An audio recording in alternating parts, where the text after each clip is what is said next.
So hi mga besh, for a change, I'll talk about crochet, something crochet related. So the other week, Angel, my friend Iha, posted a question in the group asking about something about if we can only have one crochet hook to use, what will it be? Or was it about brand? So in this vlog, I will talk about three the three hooks. If ever I could only have three hooks to be with me, like if I go to an island, I can only bring three hooks, what will it be? Or if ever I will be in a boat and I can only save three hooks, what will it be? So anyway, when Angel posted a question about the if we can only have one hook, or so the first hook that really pops into my mind is the first hook, like if I can only really have one hook. And this is the first hook that really pops into my mind that I'm gonna bring with me. If ever I will go to an island, I can only bring one hook, then I will bring this hook. It's a double-ended crochet hook. Size number 1 and size number 2. I think 1 is 2 mm and 2 is... oh no. So guys, I really checked Google. So 1 is 1.8 and 2 is 2 mm because size 0 is 1.75, so size 1 is 1.8. Choose this one because I love 1.75 mm for the Monaco crochet thread. I really, this one for me is perfect for the size 8 man ang Monaco. I think yes Monaco. This one, Monaco mercerized crochet thread, is size 8. 1 or 2 is perfect for this thread, so I can go to the island and just have balls of Monaco mercerized thread, and I can just like make doilies like for the rest of my life in the island. Then the second crochet hook that pops into my mind immediately is any double-ended crochet hook. So since I have a small one, I'll probably have this will be my second crochet hook that I will bring with me. It's still a tulip though, and this is size 5 and 7. So 5 is 3 mm and 7 is 4 mm. So 4 mm in case I need to make beanies, and 3 mm is, I can make a loose thing from the mercerized thread. Size 7, which is 4 mm, is perfect for the Monaco acrylic, either 3-ply or 4-ply. Actually, if you want to make an amigurumi, the 3 mm, I use 3 mm if I make an amigurumi using a Monaco acrylic yarn, and then 4 mm to make a beanie, though I'll go as big to like 5 mm for the beanie using a 4-ply to make it loose. And so the third hook I will bring with me is, actually I can't think of any hook already, so I'll be fine with this 2 hook. But for the purpose of this vlog, since I put like 3 hooks I can bring with me to the island, any huge size, so 6 mm if I want a quick project.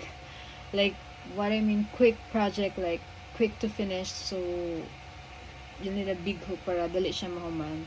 So I'll bring with me this one. I think this one, I want a colorful hook on top but I think the brown man ang color sa 6 mm, size 10 or 6 mm. So 6 mm is perfect for like bulky yarns, like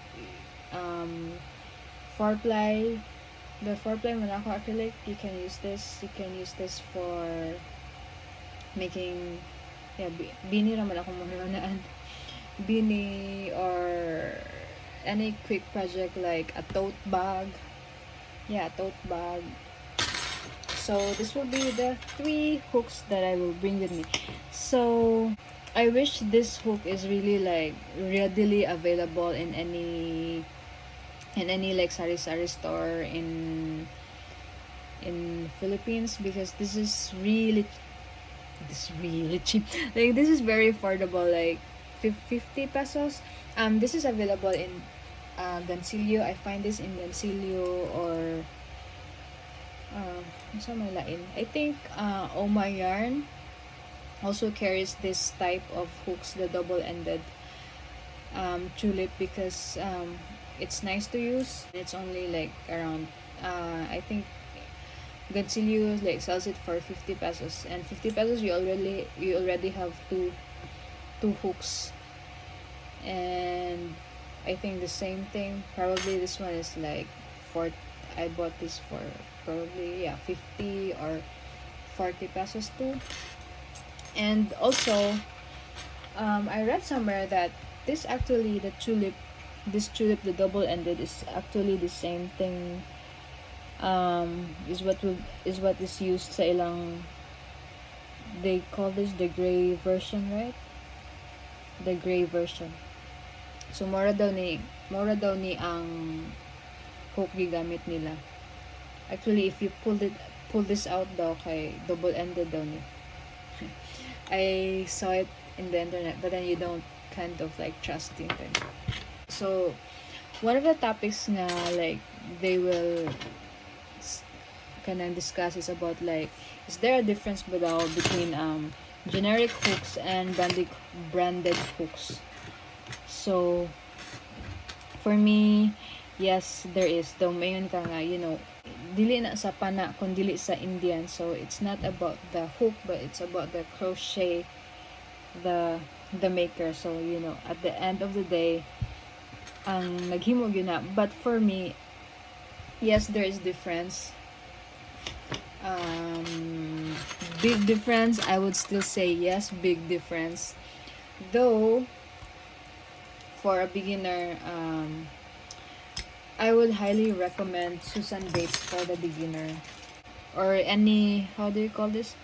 Well, this is the inline, because there are two types. The inline, diba, tanawa sila, it's like the same, while marshag flat, while this is the, wait, okay, Google said this is the inline, kana para sila, and this is the tapered, okay, mo bench siya.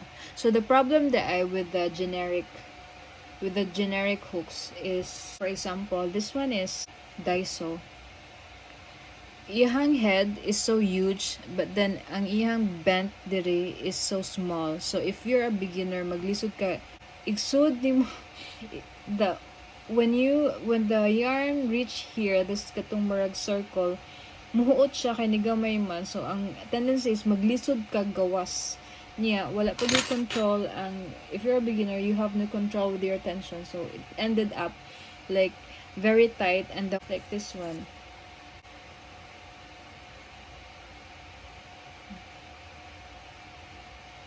See the hole, diba? So tight man ka, so the hole will become so small na kay sobra man kagamay ang shaft. So maglisod na sad kag pasod. So that's the usual problem nga akong makitaan sa beginner. So if you have an end line, ang hole niya the same ra gihapon, murag the same na siya kadakon gali sa hook gihapon. So dali ra siya makagawas. So mo na nga, if you're a beginner, if you can find a Susan Bates or any inline nga brand, I don't know, panagsaraman ko makakita ka ng inline. I think the other brand that I found nga inline is the Lion, and this is not expensive man. I think you can buy this for like, I don't know, but pangitaon lang siya kaayo. So if you're a beginner, I highly suggest, because this is really very based on experience. Because before that, I used the looks like an colorful ones. This is like the automatic first timer nga big first, and yeah, the newbie kay colorful kayo, so you use it, and it's very affordable. So palit din ka ani. Like, I don't know, I think I bought this for like 500 and karon murag 200 naman siguro na siya niya. Murag daghan na kay ba. So ma-amaze kay ka, so you out yung brightest, but then this one lagi dako kay siya. Can you see it? Dako kay siya. So igsud diri sa yarn, the yarn will become, the yarn hole, katong hole will become smaller. So igpagawas ni mo. Lisod na siya pagawa, so it can be frustrating for a newbie who has no control of their tension yet. Compared to this one, nga kanang even, they have the same. So when the yarn, the whole of the yarn reaches here, it will hold the size of the katong bangag. So it's easy for you to wiggle out of the ano. So do I still recommend this? So if di ka makakitag inline hook, I think ang mga Shopee brands, nato ko'y ganahan that I bought like kanaging sa Shopee nga brand, and ako namang gihatag, so wala na ko dili. Yes, go also for Clover or Tulip, because I think it has to do with the, how do you call this? How the hook, the head of the hook is designed. Diba, dili kay siya layo. Compared ani nga murag ninipis gid siya, dili kay siya ninipis.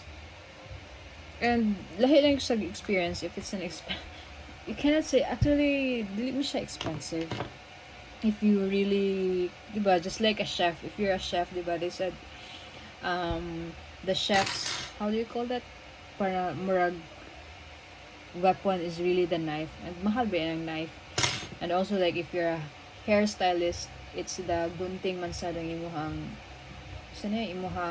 weapon. So, and expensive man kaya ang mga gunting, diba? Like one time nakikchika ko sa tigputo na kong hair, like the gunting can even like go up to like 30k ang price, and siya daw yung gunting was just like baratuhon daw, like 12k. So my point is, you don't need to necessarily buy the expensive one, but if you can get it, I think the experience is really different. I don't know who's on akong point, but my point is sometimes you say, sometimes usually you say, people will answer like safely, like, it's okay to have any kind of crochet hook, blah blah blah. Of course, you don't want to say like you buy that to not discourage the person.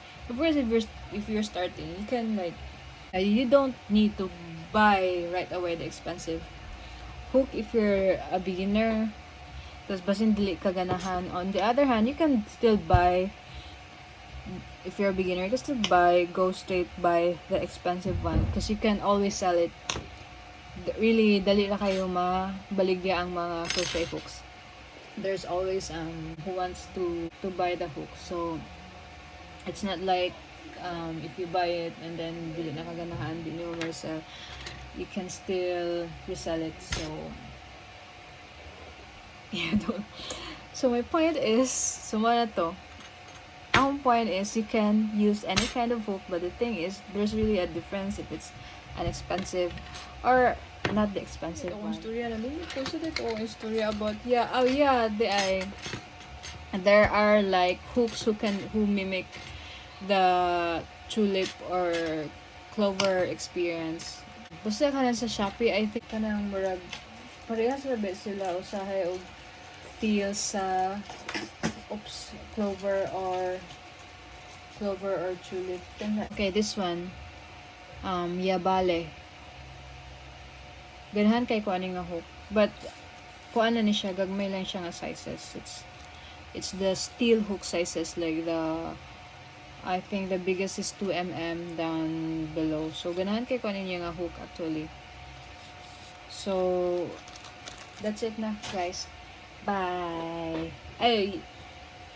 Oh, by the way, guys, if you can only bring 3 hooks to an island, or if you can only save 3 hooks, what are they? Share it on the comment section. Bye.